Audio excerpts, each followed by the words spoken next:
Kitchel 130. You're watching the Kitchel Sports Network. Robbie D here with you, and we are going to some college basketball now. March Madness just about a month away.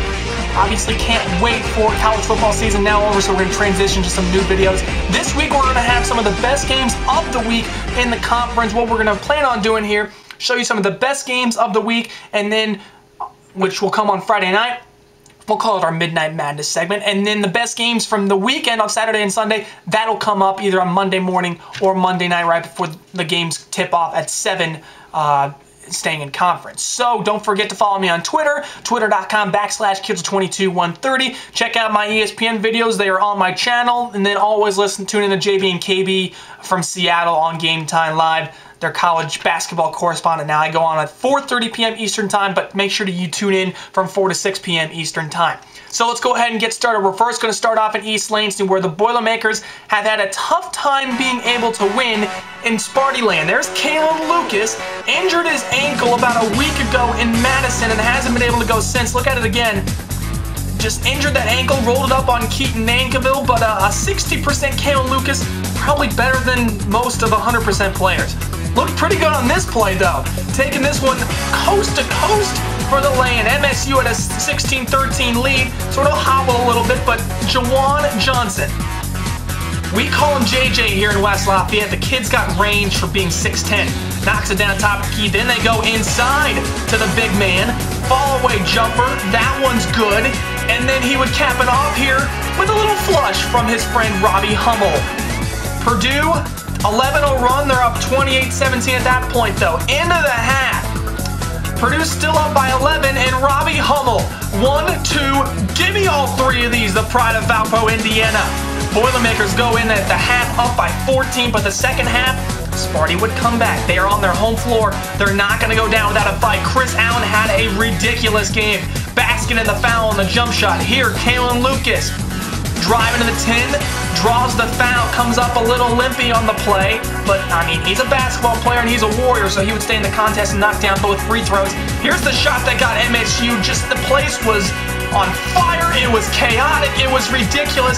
MSU cuts the lead to 3, they were down by 17 points, but each one more clutch knocks down the 3 there. And this one finds his boy Robbie Hummel on the backdoor pass for the lane. Hummel had 15, but each one a season-high 25, including that floater in the lane, and the Boilermakers, their first victory in East Lansing since 1998. They've been in the mood knocking off those kinds of games. They won for the first time at IU since 1999, just a week ago. So Big Ten standings, a little jumbled, you could say. Michigan State, Illinois at the top 2 spots, with Ohio State and Purdue at the 3 and 4. Wisconsin, that lost to Illinois, didn't help them, but they have the easiest schedule down the stretch. Let's go to Syracuse, UConn, and the Orange. Boeheim and George Blaney sharing a good conversational moment. Into the first half, Scoop Jardine. There's a reason why he got the nickname Scoop. Was for that kind of shot. Look at it again. Just gliding off the top of the backboard. That's legal. And the Orange up 37-30 at the break. Second half. It was all Syracuse early on. Andy Rattins pulling up from the land of plenty. That was only 3 of the game, surprisingly. But Syracuse takes their largest lead of the game by 12. But UConn, give the Huskies credit. They did not go down. Jerome Dyson, 3 points, good. And he would have more on the next possession. Here, Syracuse, though, going inside of the Iowa State transfer, Wesley Johnson with the slam. Johnson had a great game. And here's the next possession for the Huskies. Jerome Dyson gets the pass from Walker. Don't leave the kid open. He had 18 points. 5 of them came from 3. And we're all not up at 65. After 2 controversial Syracuse free throws, Dyson, a chance to take the lead. Well, he had 18 points. He did not have 21. And the Orange able to survive and hang on against the Huskies, 72-67. Moving to Chapel Hill, the great rivalry, Duke and UNC. There's Tyler Hansbrough getting his jersey retired. Duke had not won the last 3 against UNC, and they lost 6 of their last 7. Remember, 8 miles separate these 2 schools, but Roy Williams, you know, he must not have gone through very much in his life, because he says here, this is the only time in my life when I've been frustrated about my team not playing hard enough. You need to try coaching a Division II team or something like that. I don't know. But UNC They proved their coach wrong. They played incredibly hard on Wednesday night. Marcus Ginyard inside with the slam. And then, look at John Henson swatting that ball away from Shire. And in the second half, UNC running. Ginyard, basket in the foul. UNC takes the lead. And the Tar Heels feel like, oh, we can win this game.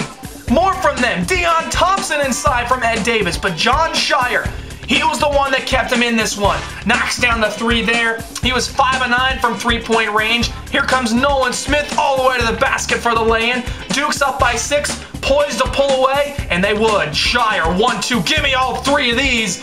He was 5 of 9 from 3. That was his 5th of the game. Singler and Shire combined for 43 of the 64 Duke points. And this Saturday, a big one in Durham.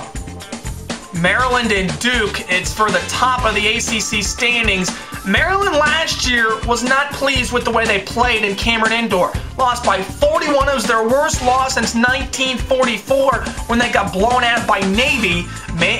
Maryland's done some crazy things before. They've been able to go into Duke and beat the Blue Devils before. We'll have to see if they can do it again, and we will find out on Saturday if they can do it. Hope you guys all enjoyed the first edition of the College Basketball Report here on the Kitchel Sports Network. Keep it locked on KSN. We'll have another report coming up Monday from the great games coming up this weekend. Until then, see you guys later.